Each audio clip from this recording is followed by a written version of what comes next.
Okay, gusto ko pong buksan niyo po ang inyong mga Biblia sa 1 Thessalonians chapter 1, verse 1 to 10. Okay, dyan po tayo mag-aaral po ngayon. Mag-start po tayo ng series natin sa umagang ito. Buhat ngayon, sa 1 Thessalonians and 2 Thessalonians, at ito po ay pamagatan po natin turn around. Okay, turn around. Isang paghahanda po sa pagbabalik muli ng ating Panginoon Jesucristo. At pag-aaralan po natin dito, marami po sa atin ngayon ang medyo baguhan po sa pananampalataya at kailangan po maturuan natin sila lumago sa salita ng ating Panginoon upang sila ay magpamuhay ng ayon sa salita ng ating Panginoon. At marami din po dito, matagal na sa pananampalataya at kailangan lang po ma-refresh po sa kanila yung mga dati na nataanan natin at kung paano tayo maging isang Kristiyano. No? Pero bago po tayo mag-start sa ating po pag-aaral, ilang background lang po tungkol po sa 1 Thessalonians. Ito po yung isa sa pinakamatandang libro sa New Testament. No? Ang mga scholars po ay dinate po approximately to 50 to 51 AD, written 18 years after Jesus' life and death.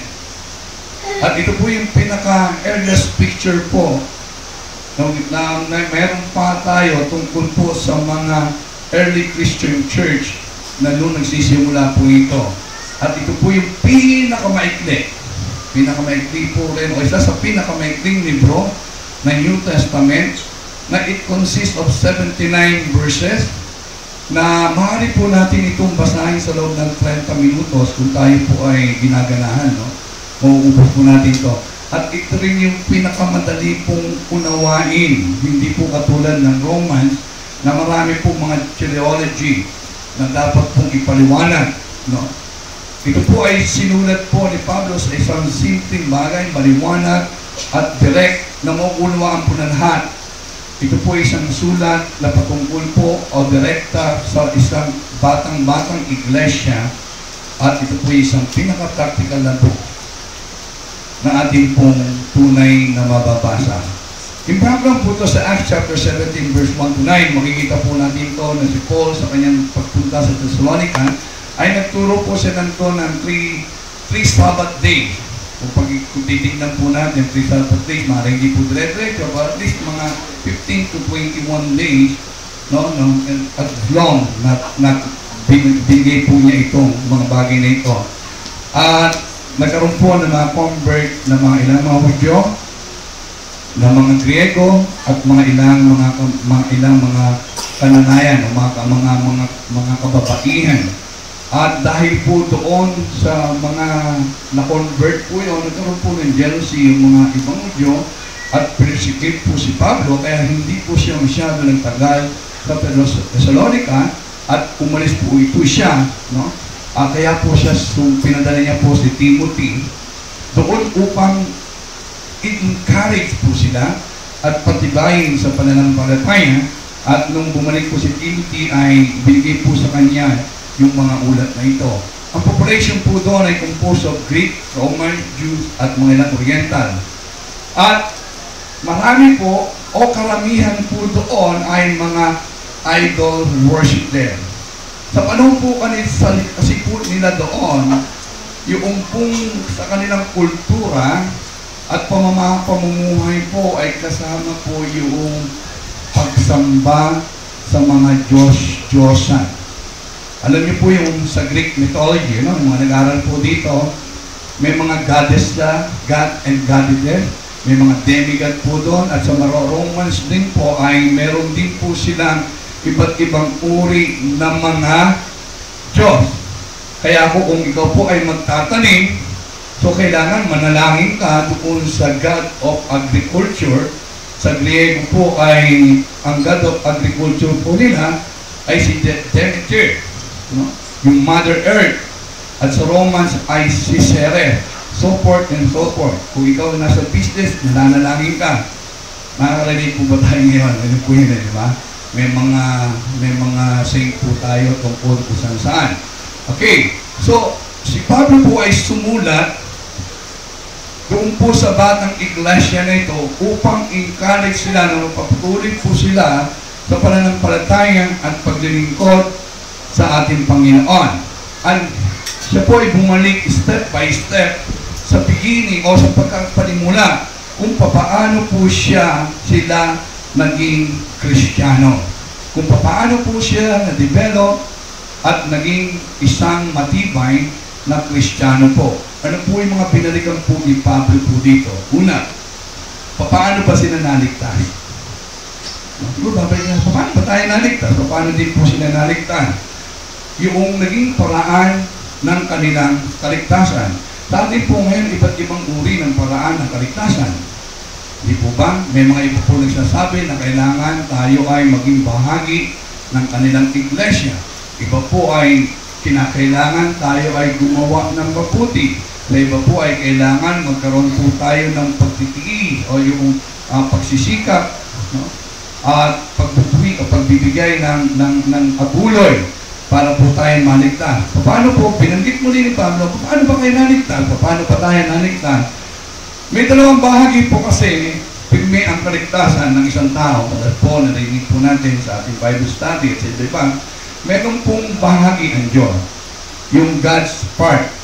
Ang sabi po ni Pablo, unang-una yung bahagi po sa Diyos, ang sabi niya, pinili sila ng Diyos. Sa 1 Thessalonians chapter 1 verse 4, makikita po natin ito, yung sinasabi po ni Pablo sa kanila, 1 Thessalonians verse 1, chapter 1 verse 4. Ang sabi po ito, nalalaman namin mga kapatid, na kayo hinilang ng Diyos na nagmamahal sa inyo. Tayo po ay pinili ng ating Panginoon upang makasama niya sa langit.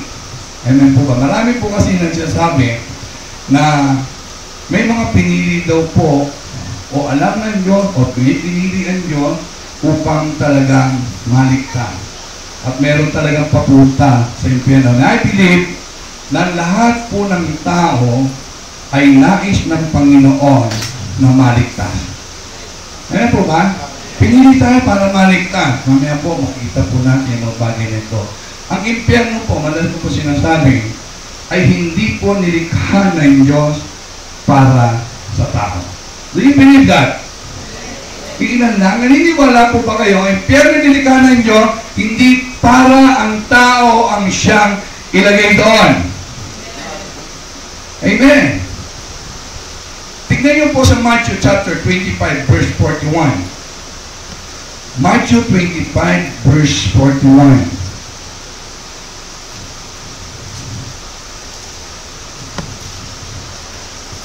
Okay, nakita niyo na po ba? Sabi po dito, at sasabihin naman niya sa mga nasa kaliwa, lumayo kayo sa akin mga sinumpa, kayo'y pasapoy, na di namamatay na inihanda para sa diablo at sa kanyang mga kampo. Sabi dito, magpasapoy kayo. Ito yung sa mga apoy na ito inihanda para sa mga diablo at sa mga kampo niya. No? Hindi para sa tao. At alam po ng diablo na yung paghukom o yung judgment o yung pag-torture sa kanila, paglalagay sila sa impyerno, yung po yung talagang kanilang kakahantungan. Alam po nila yun. No? Kaya nga po nagtutungilin din po sila na maakit at makasama ang mga tao doon. Ayaw lang po nila na sila lang. Okay, sabi po doon sa Matthew chapter 8 verse 20, ano yun po yung istorya po ng inaalihan po ng demonyo, hindi po ba? Nung makita po ng Panginoon ng taong ito na may inaalihan ng demonyo, sabi po ng demonyo sa ating Panginoon sa Kristo, chapter 8, verse 29, sabi niya, what do you want with us, Son of God? They shouted, have you come to torture us before the appointed time? Naparito ko ba sa amin upang kami torture na para ilagay doon? Hindi parang nasabi, hindi pa oras na yan, oy. Parang naman, hindi pa ngayon ang oras. Naparito ko ba para ilagay na kami sa mga bagay nito? Hindi po ba? Ang impyerno pwede naman. No? Pinili tayo ng Panginoon, hinili tayo ng Panginoon, hindi para tayo ay ilagay sa impyerno. Sabi nga po ni Pedro, Kaya nababalam ang pagdating ng ating Panginoon ay dahil nais ng Diyos na ang lahat ng tao ay makapagsisi. Hindi natutuwa ang Diyos ng tao na kanyang nilikha, kanyang minahal, ay patungo lamang sa impyerno. No? Kaya may bahagi, ginagawa niyo po, hindi lang yung tao, binigay niya ang ating Panginoon sa Kristo upang ikaw at ako ay magkaroon ng buhay na walang hanggan. Ipinamalas niya, panangalawa, yung kapangyarihan ng Diyos. Sabi po sa 1 Thessalonians chapter 1 verse 5b, hindi lamang sa pamamagitan ng salita, kundi sa kapangyarihan at patnubay ng banal na Espiritu. Siya po ay nagbubukas ng pangunawa at kaisipan ng bawat isang tao. Without a conviction, no, ng banal na Espiritu. Kung wala yung talagang pagbubukas ng ating pangunawa tungkol po sa salita ng ating Panginoon, tungkol sa kaligtasan, hindi po natin mauunawaan ang lahat ng ito. Makikita niyo po, napakaraming matatalinong tao dito. Mga abogado, mga doktor. Pero, maski matatalino po sila, pagdating po sa kaligtasan, hindi nila maunawaan ang kaligtasan. Lahat po ng bahagi ng Diyos ay kanyang ginawa. Madalas ko po din sinasabi, may bahagi kayo. Amen? May bahagi kayo. Wala pong pilitan. Walang pwersahan. Ipinapahayag po, binubuksan natin Panginoon at tayo pangalawa yung human part. Ano po yung human part? Ang sabi po sa 1 Thessalonians chapter 1 verse 5, ang mabuting balita na lubos namin pinaniniwalaan ay ipinahayag namin sa inyo.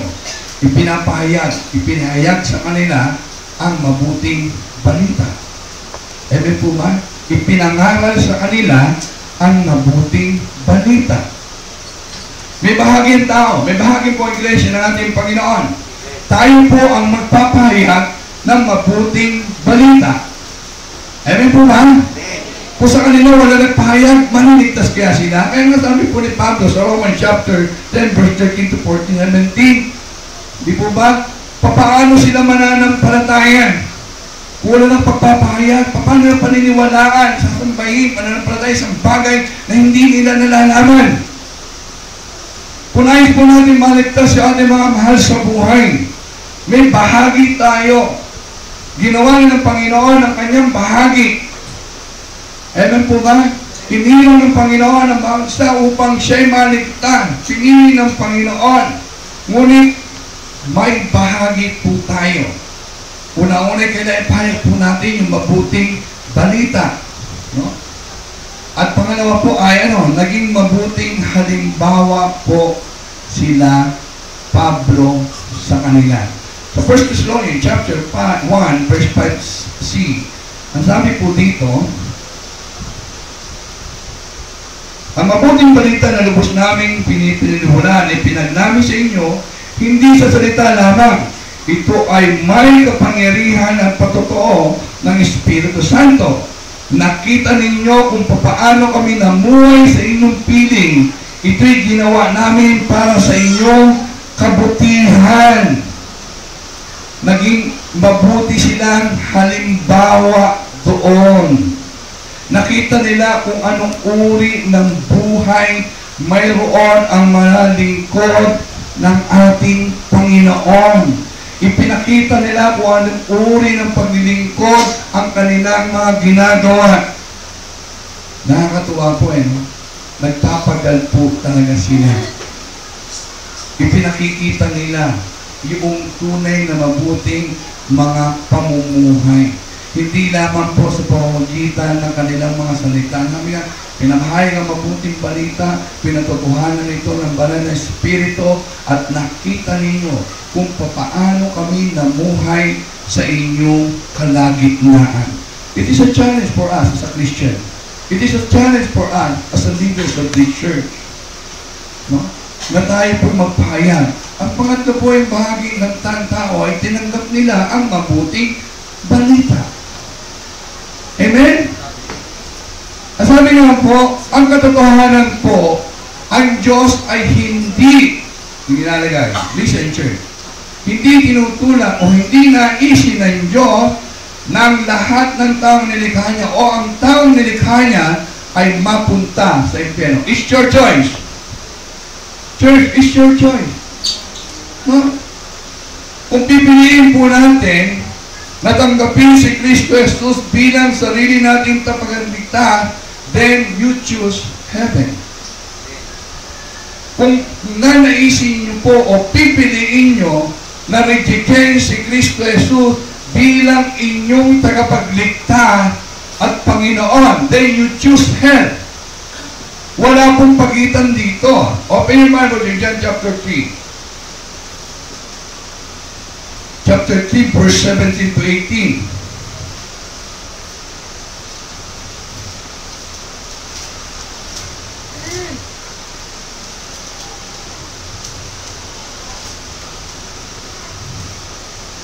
Verse 17 to 18, sabi, sapagkat sinugo ng Diyos ang kanyang anak, hindi upang hatulang maparusahan ang sanlibutan, kundi upang iligtas ito sa pamamagitan niya.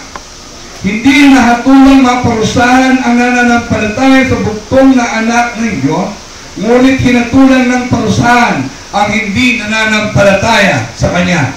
Maliwanag po, sinugo ang ating Panginoon, yung unang dumating ang ating Panginoon na buhay bilang isang mababang na tao po rito, sinilang sa sabsaban, namuhay na simple, namatay doon sa krus ng Kalbaryo dahil mahal ka ng Diyos. Hindi para ikaw hatulan. Ngunit nasabi doon, ang sino mang hindi manampalataya, ang sino mang hindi tumanggap kay Kristo Jesus, ay hinatulan na. Dahil ni-reject mo yung tanging makapagliligtas sa iyo doon sa kapahamakan. No? Kaya nga po sabi po ni Pablo doon sa Romans chapter 1 verse 18 to 23. Romans chapter 1 verse 18 to 23. Bamasahin po natin mabilis. 18 to 23. Ang sabi niya po dito sa verse 18, nahayag mula sa langit ang puot ng Diyos laban sa lahat ng kalapastanganan ng kasamaan ng mga taong sumisiil sa katotohanan sa pamamagitan ng kanilang kasamaan. Ang maaaring malaman tungkol sa Diyos ay maliwanag. Yamang inihayag ito sa kanila ng Diyos mula pa ng likhain ng mga sanlibutan. Ang kalikasang di nakikita, ang kanyang wala hanggang kapangyarihan. At pagka-Diyos ay maliwanag na inihayag ng mga bagay na ginawa niya. Kaya't wala na silang may dadahilan. Kahit nakilala na nila ang Diyos, sila'y di nila pinarangalan bilang Diyos, ni pinasalamatan man. Sa halip, naghahanga sila ng mga bagay na walang kabuluhan at nadimda ng kanilang mga hangal na pag-iisip. Sila'y nagmarunong, ngunit lumitaw na hangal. Nang talikdan nila ang kadakilaan ng Diyos na walang kamatayan at sambahin ng mga larawan ng taong may kamatayan, ng mga ibon, ng mga hayop, ng mga apat na paa, at ng mga nilalang na nagsisigapa. Sa English translation po, ang sabi niya, they welcome.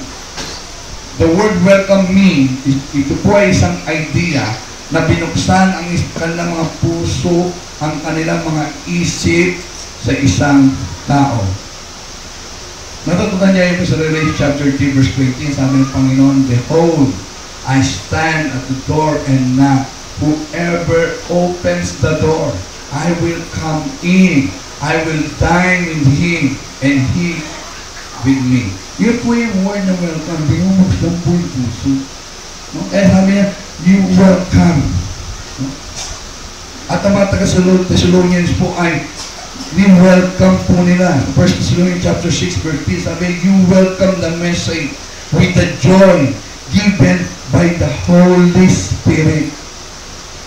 Nirepress po sila ni Pablo kung paano sila naging isang Kristiyano. Ang karanasan po nila ay karanasan din po natin. Ganon din yung paraan ng Diyos. Hindi po nababago. Hindi po nasushortcut. Yun ang paraan ng Diyos noon, ngayon, at magpakailan pa man. Hindi ka mapupunta sa langit.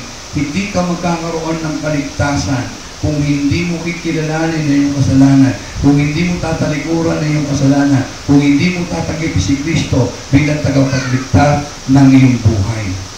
Walang ibang way papunta sa langit.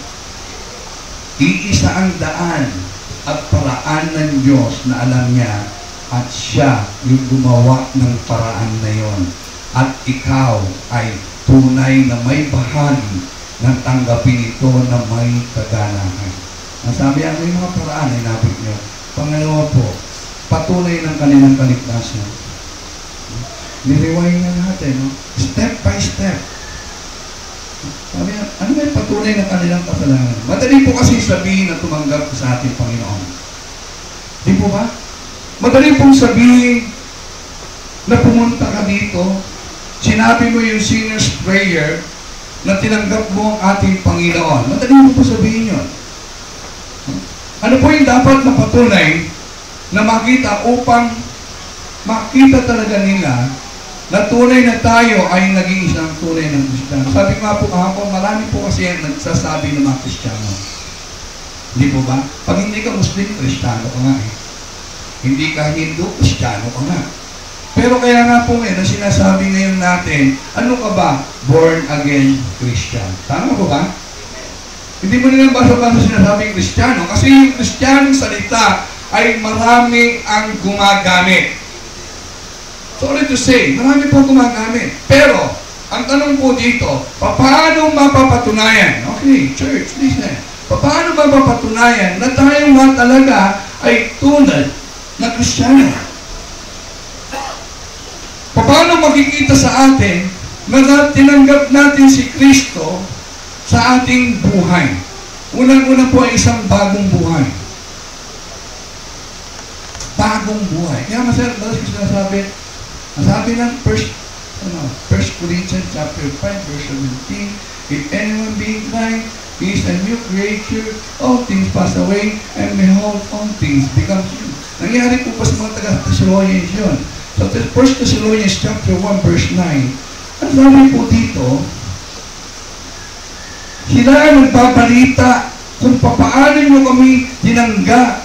Sila rin nagsasabing tinalikdan na ninyo ang pagsamba sa mga Diyos-Diyosan upang maglingkod sa tunay at buhay na Diyos.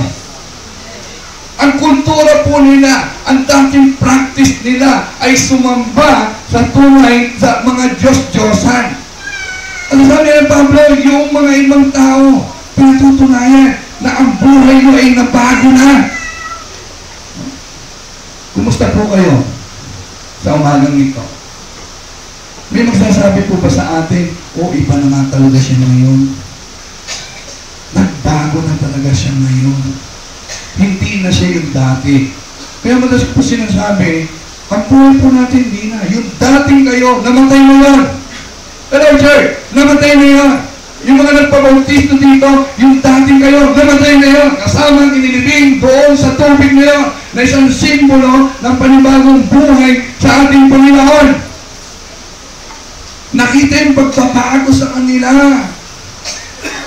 Kaya nga po, sinasabi kong madalas, kung sasabihin ng isang tao na siya'y born again Christian, ngunit ang kanyang buhay ay hindi pa rin nababago. Kung ano siya noong makilala niya ang Diyos, siya pa rin ngayon, siya ay sinungaling. Hindi po ako nagsasabi yan. Masakit pakinggan, pero yun ang katotohanan. Na kung tayo ay tunay ng Kristiyano, yung buhay natin ng bago, sabi po, maaaring hindi ko kayo nakikita. Maaaring mo akong paglakuan. Maaaring mabuhay niyo mga leaders ng church na ito.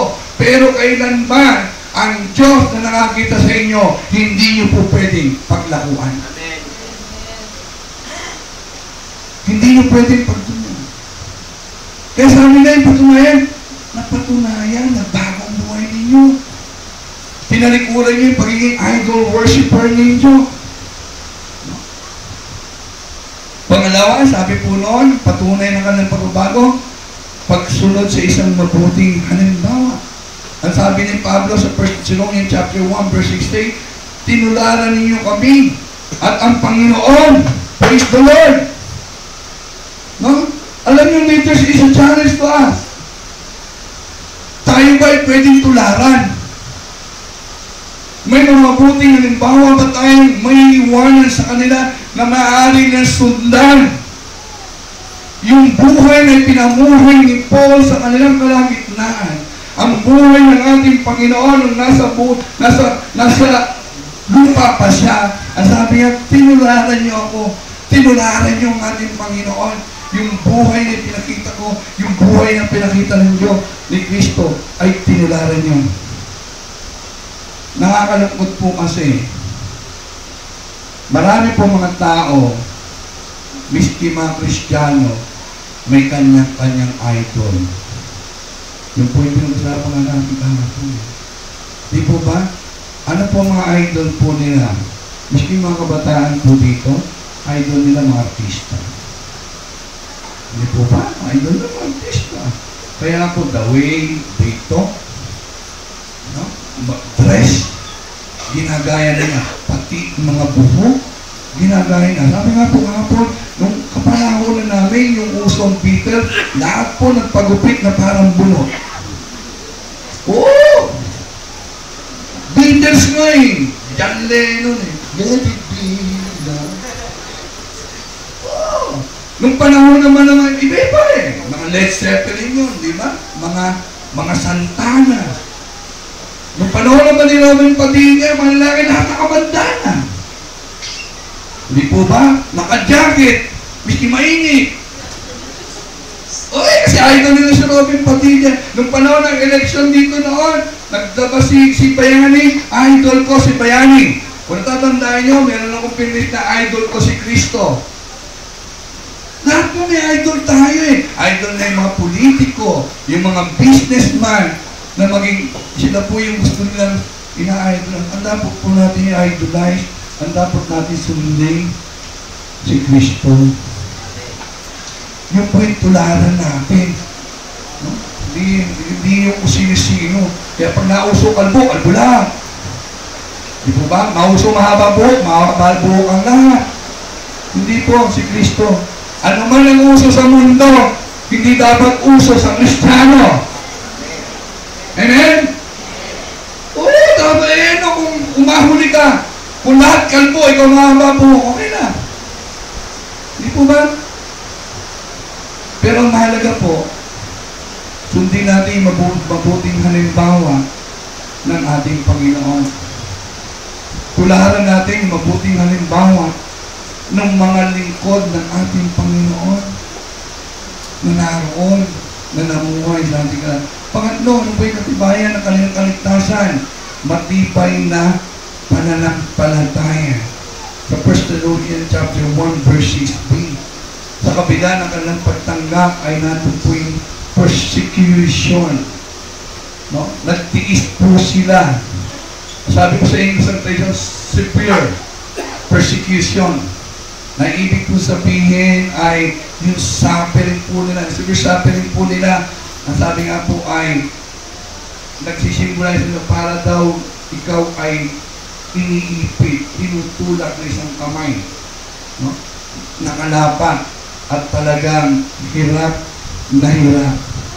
Matibay po yung kanilang mga pananampalatay sa kanilang pong dinadanan nung tumanggap po sila sa ating Panginoon.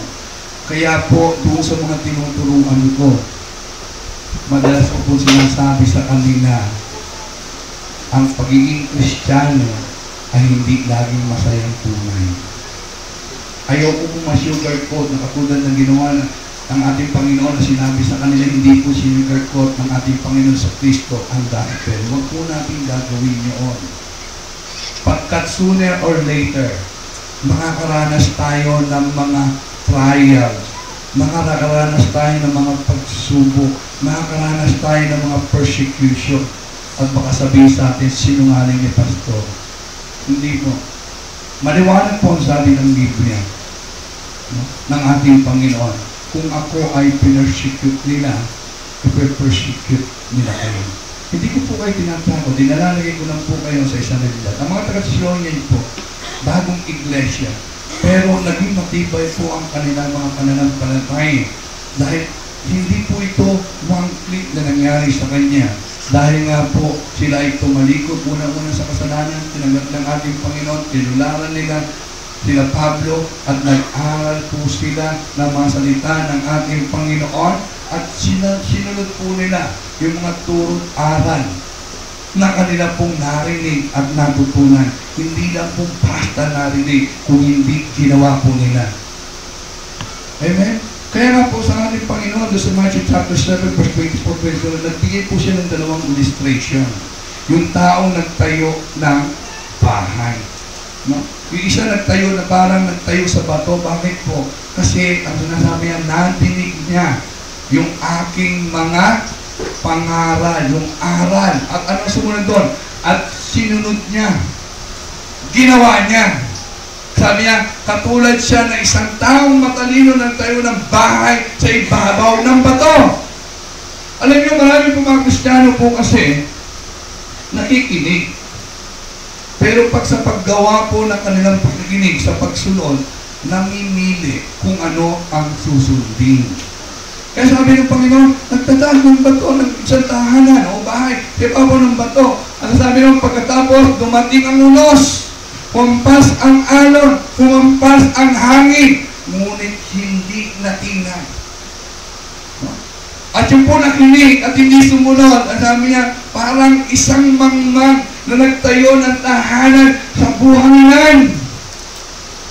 Nang tumating ang unos ng buhay, nagiba ang bahay.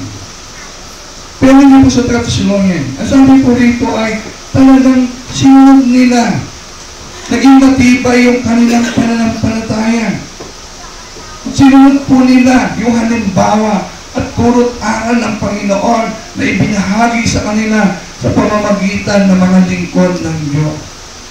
Kaya nga sabi po sa atin ni Jane, hindi lamang daw tayo maging tagapakinig. Unahin po natin sa James chapter 1. Meron akong gusto pong ibigay po sa inyo dito. James chapter 1 verse 20-25. Ang sabi po dito sa 22, mamuhay kayo ayon sa salita ng Diyos. Kung ito'y pinakikinggan lamang ninyo, ngunit hindi isinasagawa. Listen, church. Dinadaya ninyo ang inyong sarili. Sapagkat ang makinig lamang ng salita at hindi nagsasagawa nito ay katulad ng isang taong humarap sa salamin at umalis. Matapos makita ang sarili, agad nalilimutan ng kanyang ayon.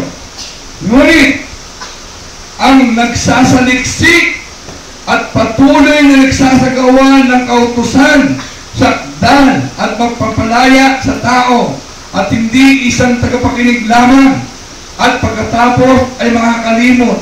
Ang taong yan ang pagpapalay ng Diyos sa lahat niyang gawain. O glory to God, palakpakan po natin, Panginoon. Ang sabi niya, ngunit mo nagsasaliksik.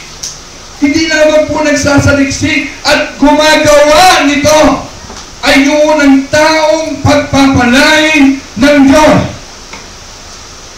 Church, bumising po tayo sa katotohanan. Ito po yung nais ng Panginoon. Kaya sinasaysay unti-unti ni Pablo kung paano sila nakakilala sa Panginoon upang mapagandaan ang pagdating ng ating Panginoon. Pang-apat, naging huwaran sila sa tao, yung kanilang pananampalataya sa anong mga paraan, sa pagpapahayag ng gospel ng mabuting balita. Di po ba? Ipinahayag po nila yung kanilang uri ng pananampalataya, naging huwaran sila. Matibay, hindi basta-basta na nayayanig. Kaya sabi po doon sa 1 Thessalonians chapter 1 verse 7 and 8, sabi dito, kaya naging huwaran kayo ng mga kapatid sa Macedonia at Akaya, sapagkat hindi lamang ang salita ng Panginoon ang lumaganap sa Macedonia at Akaya sa pamagitan ninyo, pati ang balita tungkol sa iyong pananampalataya ay kumalat sa lahat ng dako, ano pat hindi na kailangan magsalita pa kami tungkol dito. Biruin nyo? Lumaganap. Alam niyo po kasi yung Thessalonica ay para po Manila. Kung ano nangyayari sa Manila ay nababalitaan halos ng buong Pilipinas. Sila po yung pinakasentro doon. Kaya yung nangyayari po sa iglesia po sa Thessalonica, ang nangyayari sa mga kapatiran doon, yung kanilang sigasig sa papayag na salita ng Panginoon, yung kanilang matibay ng pananampalataya sa amin, it-echo doon sa kapaligiran. Tayo kaya, mababalitaan kaya tayo ng People's Missionary Church Marikina, matibay sa pananampalataya. Ano? Na talagang masigasig sa papapahayag ng mabuting balita. Ang pangatlo, sabi niya, masigasig sila sa paggawa ng kabutihan. No? So 1 Thessalonians chapter 1 verse 3. Naroon po yun, yung paggawa ng kabutihan. Yung gawa sa pamagitan ng kanilang mananampalataya. Sabi ito, your work produced by faith. Yung pananampalataya natin, kaya tayo gumagawa ng mabuti, hindi para maligtas, kundi dahil tayo ligtas na, kaya yung mabubuting gawa ay sumusunod sa bawat isang mananampalataya. Kaya sabi po ni James, faith without work is dead. Pag may pangailangan yung ating kapatid, huwag natin sabihin, bukas ka na lang bumalik. Kung meron ka naman, ibigay mo na. Kung meron ka naman itutulong, gawin mo na. Huwag mo na ituro kung kani-kanino. Kaya meron bigay yung kabutihan na ito. Gawa na kanilang pananampalataya. Sila po ay gumagawa. Pang-apat po, ano po yung paano sila ginawaran? Sa pagpapagal sa gawain ng Diyos. Ang sabi po doon, your labor prompted by love. Iba po yung labor po na tinutulog dito ay Greek word na koros. Iba po ito doon sa sinabing work doon sa nauna po natin binasa sa 1 Thessalonians chapter 1 verse 38 na ergon. Ini-emphasize po nito yung ergon, yung resulta po ng kanilang effort. White chorus, ito po ini-emphasize po nila yung pain, yung sakit, yung pagpapagal na involved sa kanilang ginagawa. Talaga naghihirap po sila, nagtsatsaga sa kabila na minsan ng merong sakit ng sakit sa puso, mga discouragement, pero patuloy po silang gumagawa. No? Ang isang alipin po, kaya po siya gumagawa dahil kailangan niyang gawin. Sa ayaw sa gusto niya, dahil alipin siya, kailangan niyang gumawa. Ang isang empleyado po, kaya po siya nagtatrabaho dahil kailangan niya magtrabaho para siya ay may sweldo. Tama mo ba? Minsan nainis ka na sa post mo, pumapasok ka pa rin. Bakit? Kailangan mo kasi ng sweldo at kailangan mo mabuhay, kaya ka nagtatrabaho. Pero ang isang Kristiyano po, kaya po siya nagtatrabaho o gumagawa dahil mahal niya ang Diyos. Hello? Dahil mahal niya ang Diyos. Bakit po ba na nandito? Bakit po ba sila tumutugtog dyan? Wala naman mga sweldo yung mga yan. Dahil mahal niya ang Diyos. Bakit pa tayo mga study iba na nagpapaluan? Bakit sila nagpapagal na mamumbida? Hindi wala po sila sweldo. Dahil mahal niya ang Diyos. Tama po ba? Wala po ba natin Panginoon? Kaya tayo nagpapagal, hindi dahil para ma-recognize, hindi dapat para palakpakan ng tao, hindi para may makukuha tayo. Kaya tayo nagpapagal ay dahil sa pagmamahal natin sa isang Diyos na una nagmahal sa atin. Yun po yung paghandahan ng mga kasi nag-ihuwaran po sila dito. Sige alam, miski na persecute po sila, ay naroon yung pag-ibig niya, labor nila. Prompted by love. Yung miski na may pain, miski na may kapaguran. Nandun pala. Yung mga nag-swimming na, nagkukwento ko, ano nangyari sa inyo? Ay, palakdakan, may pumatapos noon.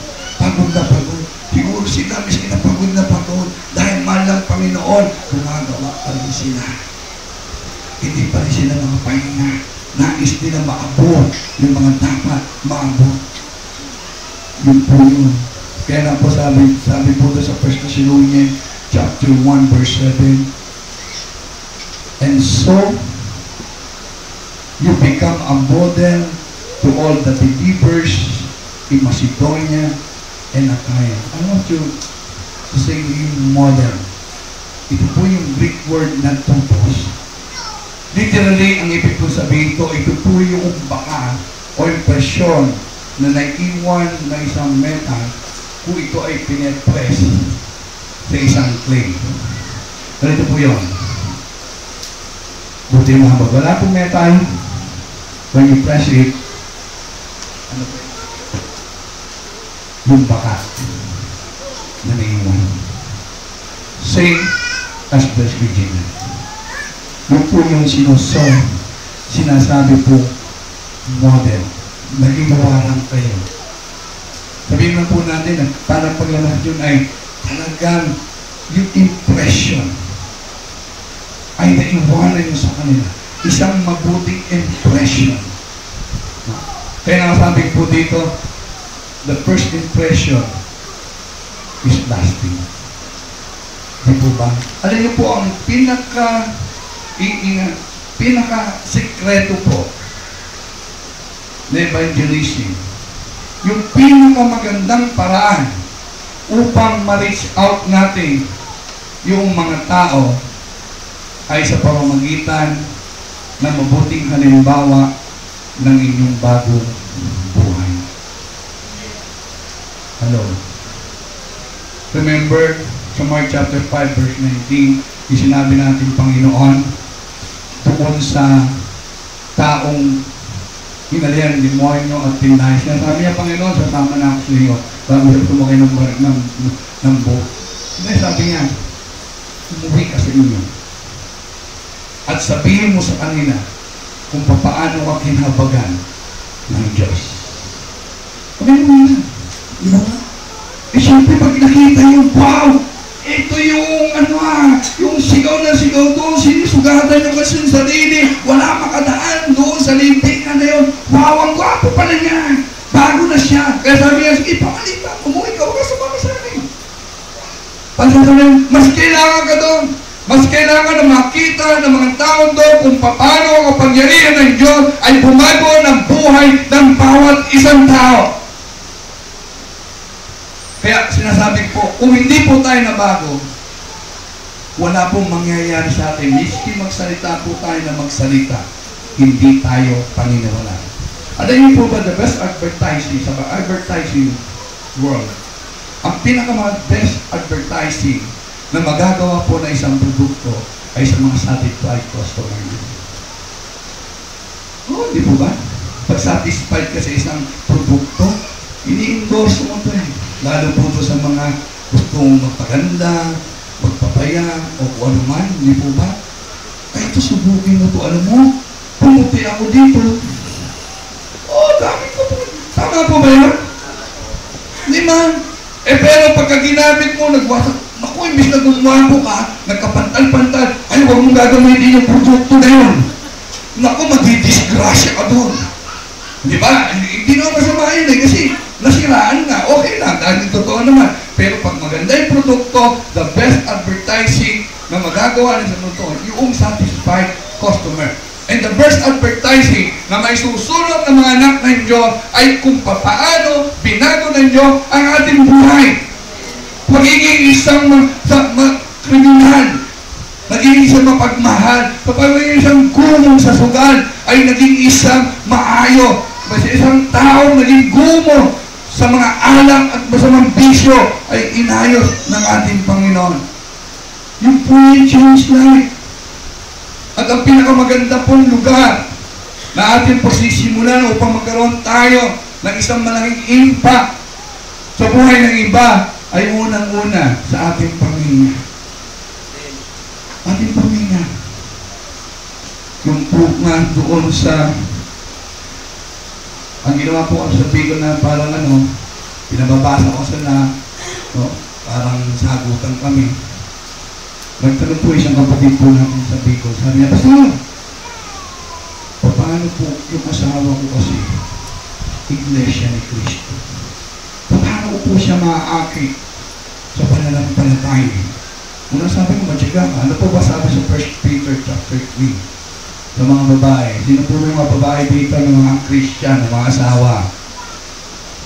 Wala. Mga Kristiyano po yung mga asawa ninyo. Sino po yung mga kababayan po dito na hindi po Christian, mga asawa? Okay, ganito po. Sa 1 Peter chapter 3, verse 3. Okay, sa verse 1. Listen, ha? Hindi po natin kailangang puwersahin. Ganito po sabi ni Pedro. At kayo mga babae, pasakop kayo sa inyong asawa, at kung hindi pa naniniwala sa salita ng Diyos, ang sino sa kanila, mahihikayat din silang sumampalataya dahil sa inyong magandang asal. Hindi na kayo kailangan magpaliwanag sa kanila kapag nang makita nila ang inyong mapintagang kilos at malinis na pamumuhay. Ang inyong ganda'y huwag maging sa kagayaan panlabas lamang, paris ng pag-aayos ng buhok at pagsusuot ng mga gintong hiyang at mamamahaling damit. Sa halip, pagyamanin ninyo ang gandang itatago sa kabuturan ng puso, ang gandang walang kupas na likha na mayumi at mahihindiwa at lubusang mahalaga sa mata ng Diyos. Yan ang kagandahang pinagyaman ng mga banal na babae nung unang panahon. Sila'y nanalig sa Diyos at nagpasakop sa kanilang asawa. No, yun pala yun. Huwag natin awayin, huwag natin pinili, huwag natin persein. Sa pamagitan ng inyong mga mabubuting asal, pagtsatsaga, pananalangin. No? Siguro kung di nagtsaga yung asawa ko, wala ako dito. Hindi po ba ganun po yun eh. Kaya yung buhay ninyo, ang siyang mabuting isang buhay na pagtotoo na mapapakita po natin sa ating community, sa ating mga kaibigan, church, Christian. Pakita niyo yung pagbabago ginawa sa inyo. Okay? Dahil takot kayo mawala ng kaibigan, pag niyaya kayo kung saan-saan, sama din kayo. Di ba ba? Manindigan po kayo sa inyong pagiging isang Kristiyano. Ipakita niyo po na kayo pinago na ng Diyos. Huwag di po yung dati. Kaya nga madalas po sinasabi, ang mahirap po kasi sa Kristiyano, pag napunta at nakagrupo sa mga hindi Kristiyano, hindi mo na makilala kung sila ay Kristiyano. Make a difference! Na talaga kung saan ka man mapunta, Kristiyano ka pa rin. Hindi lamang sa loob ng iglesia. Mapunta ka sa eskwela na kasama mo yung mga Kristiyano, Kristiyano ka pa rin. Sa isip, sa puso, sa salita. At makabayan na tayo. No, yung point kami po natin. Hindi pag nasama sa ganun din. Sige, hala. Para wag lang ma-outcast ba o ma-out-type. Di po ba? Hindi lang po siya mahiwalay. Sabihin, nakasunod din sa uso. No? Ang buhay po ng Kristiyano, take note, church, ay hindi sumasama sa agos ng buhay. Ang buhay ng isang Kristiyano ay sumasalunga sa agos ng buhay. Kita niyo po yung salmon. Di ba? Para magawa nila yung pinagagawa ng nature sa kanila upang mangitlog sila. Hindi nila alintana yung danger. Hindi nila alintana kung mamamatay sila sa pagbabalik na ito. Hindi po alintana yung lakas ng agos ng ilog. Hindi alintana kung mababaw o merong waterfalls dyan. Why? Kasi yun yung nature nila. Iba na ang nature ninyo. Hello? Kasi yun ang pinagagawa ng kanilang kalikasan. Iba na ang kalikasan ninyo. Ang tunay na kalikasan nyo ay yung larawan ng Diyos na buhay. Ang tunay na larawan nyo ay larawan ng Diyos na may likha sa inyo. Church, beware. Maging maingat po tayo sa ating buhay. Bakit nila nagawa yung mga bagay na ito? Bakit sa kabila ng kanilang mga naranasan, sila po ay nakapagpatuloy na may pananampalataya? Bakit sa kabila ng hirap ng kanilang ay naroon pa rin ang kanilang paglilingkod? Pangatlo po, dahil may pag-asa po sa kanilang tinatanaw, may pag-asa sa kanilang kaligtasan. 1 Corinthians chapter 1 verse 3c, ang matibay niyong pag-asa sa Panginoong Jesucristo. Wow, matibay na pag-asa, yung hope. Ano po ba yung pag-asa na ito? Ang pag-asa po nila, nababalik ang ating Panginoon Jesucristo. Sa 1 Corinthians chapter 1 verse 28, babalik ang ating Panginoon Jesucristo. Sabi po doon, at maghintay sa kanyang anak na Jesucristo, siya ay muling binuhay na magbabalik mula sa langit at magliligtas sa atin sa darating na puot ng Diyos. Yung endurance po nila, it is inspired ng hope sa pagbabalik ng ating Panginoon sa Diyos. Alam niyo po yung pag-asa, yung hope po, ito po yung pinaka makapangyarihan na dahilan sa ating buhay upang tayo lumaban sa buhay na ito. No? Mapaglalakpasan po natin yung mga hirap na dinaranas natin dahil alam natin bukas ay merong magandang kinabukasan na naghihintay natin. Sa panibagong bukas ay may mas magandang kinabukasan na naghihintay sa atin. Sa dulo nito ay mas may maliwanag na magandang kinabukasan na naghihintay sa atin. Bakit po kayo nag-aaral? Bakit sa kabila ng mga masusugit na teacher nyo, sa hirap na dinadanas nyo, minsan yung isa na siguro may pumapasok na walang pamasahe, walang gugutom, bakit ginagawa na? Dahil may tinatanaw kayong bukas na pagkatapos ng pag-aaral na ito ay kayo'y magiging maganda ang inyong kinabukasan. Bakit kayo nagtatrabaho sa kabila ng madaling araw pa lang ay gigising kayo sa traffic, sa lahat ng nararanasan nyo dahil alam niyo sa kinabukasan ay may maaasahan kayo kung ay magsisikap at magpapagal sa inyong trabaho. Yung kinabukasan ng pamilya nyo ay maiangat ninyo. Hope is the biggest factor para tayo patuloy na mabuhay sa mga buhay na ito.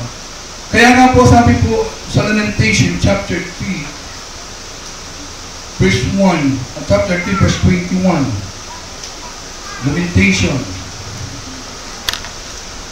panaguhin po sa Tagalog, chapter 3 verse 22-26, kayong man manumbalik ang aking pag-asa pag naaalala ko ito, ang hindi nagmamali ng pag-ibig ni Yahweh at ang kanyang walang kupas na kahabagan, hindi nagbabago tulad ng bukang liwayway.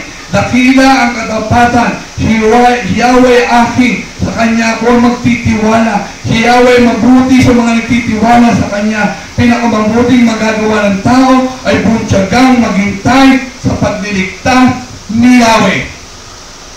Glory to God. At hindi po sinabi ni Pedro sa 1 Peter chapter 1 verse 3-5, yung ating hope na muling babalik ang ating Panginoon.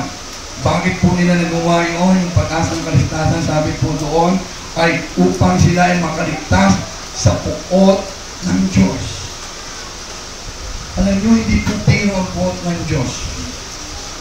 Maaari sa puot ng tao, makatakas po tayo. Sa judgment ng tao ay makatakas po tayo.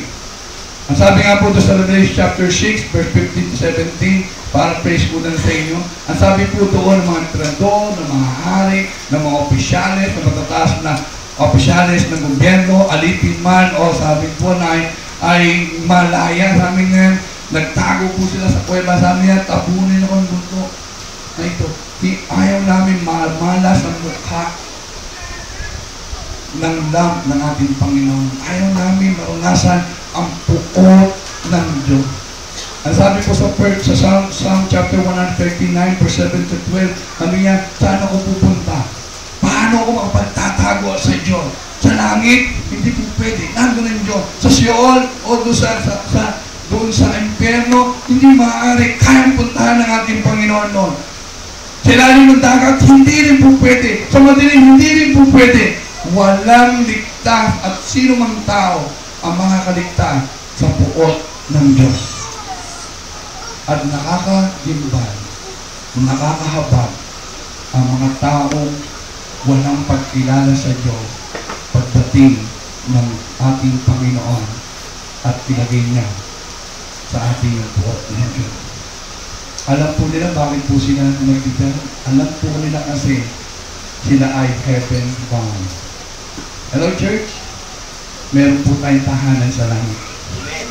Maganda ang tahanan natin sa langit. Patuloy lang po tayo maglingkod sa ating Panginoon. Tunay na ito'y mararanasan ng bawat sila. Sabi po ni Lloyd Oldipistes,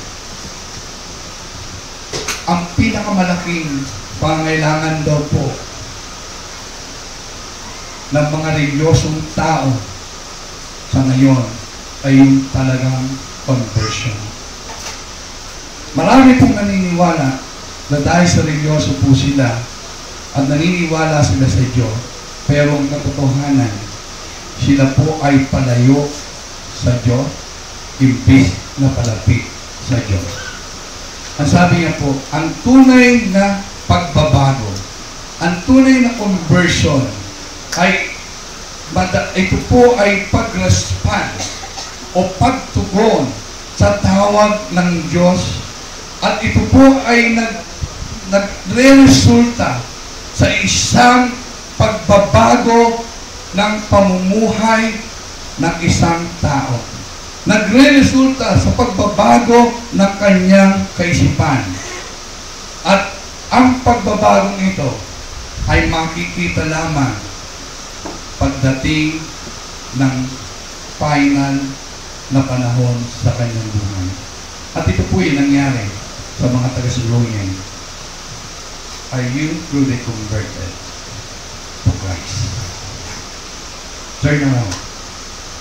Pagandaan po natin ang ating pagdating ng ating Panginoon. Muli natin saliwain ang mga nais ng Diyos kung paano tayo niligtas ng Panginoon, kung paano tayo dapat mamuhay sa biyaya ng Panginoon. Tayo po, Panginoon. Panginoon, marami po salamat.